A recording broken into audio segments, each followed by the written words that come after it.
The negotiations in Doha about a potential ceasefire in Gaza have reached a critical juncture. These talks involving Israel, facilitated by the United States, Qatar, and Egypt, highlight the complex and often contradictory nature of diplomacy in the Middle East, and a significant element of these negotiations is the notable absence of Hamas representatives who have chosen to stay out of direct involvement, instead receiving updates on the discussions afterward. This bizarre practice reflects the deep mistrust and the difficulty in brokering any form of direct dialogue between the involved parties. And the background to these talks is the ongoing conflict between Israel and Hamas, which reignited after the brutal attack by Hamas in October, and which has a more direct background in the killing of the Hamas leader in Iran a couple of weeks ago. The deaths of 1,200 Israelis, the kidnapping of 250 hostages, the massive Israeli military response leading to the devastating situation in Gaza today, the war which has resulted in a loss of life and destruction, widespread international criticism, particularly due to the high number of civilian casualties. What makes the current negotiations particularly urgent, and what is extraordinary, I find, about reports of this, is that they don't seem to be appearing in the British media.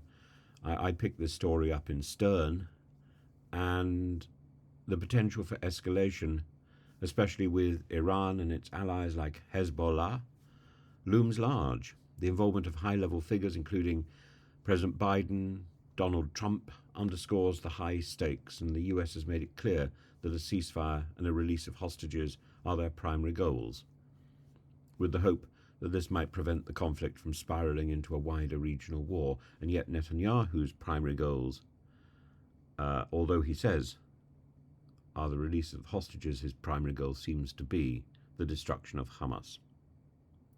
The chances of success, therefore, in the negotiations are uncertain. Both Israel and Hamas are engaged in mutual accusations of obstructing the peace process, and the history of Israel and of the failed negotiations casts a long shadow over the current efforts. The Israeli Prime Minister Netanyahu remains adamant about dismantling Hamas's ability to govern Gaza, a goal that's fundamentally at odds with any potential agreement that might leave Hamas with some form of influence.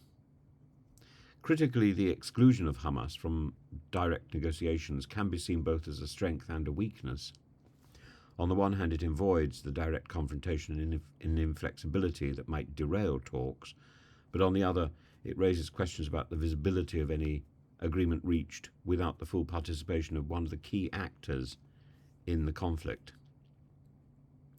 The intense and complex nature of the ongoing negotiations aimed at achieving a ceasefire in the Gaza conflict is characterized by this delicate balance. Stern points out that it was only during the brief ceasefire more than 100 of the Israeli hostages were freed, mainly women and elderly people. According to Israel's count, Hamas still holds 115 hostages. However, many of those kidnapped are no longer likely to be alive. And more recently, in Israel's military actions, although hostages have been recovered, they've been dead.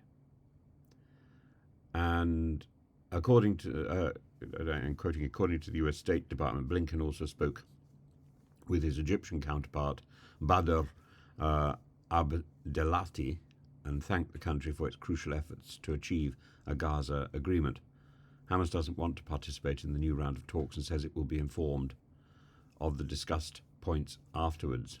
Hamas representatives would not have been in the same room as the Israeli delegation anyway, an Arab told the official Times of Israel. The format is basically the same as in previous rounds of negotiations, the official was further quoted. And presumably this means that the similarity is that in this case, the Hamas negotiators are actually in another country, and they're not actively participating, but otherwise there's very little difference. The exchange of fire between Israel and Hezbollah continues in the border region of both countries. The Lebanese Ministry of Health has reported that 3 people were killed in Israeli attacks on locations near the border. The Israeli army stated that it attacked military structures of the militia in southern Lebanon following Hezbollah attacks. So the situation is quite volatile.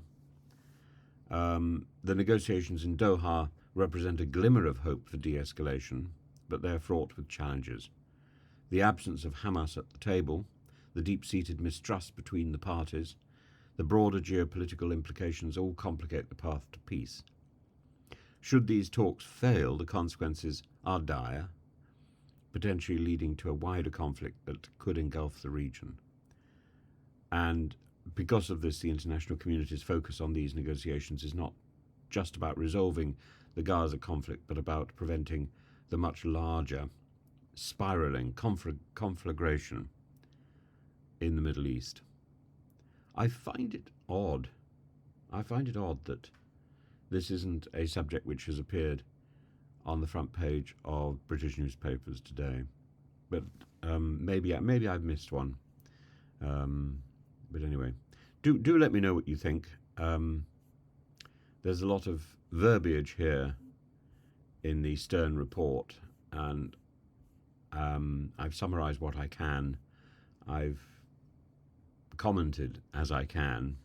I've quoted little bits as I can, but there's a lot of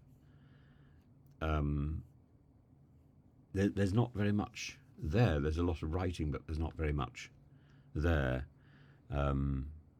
which is probably why there are so few reports in the British press.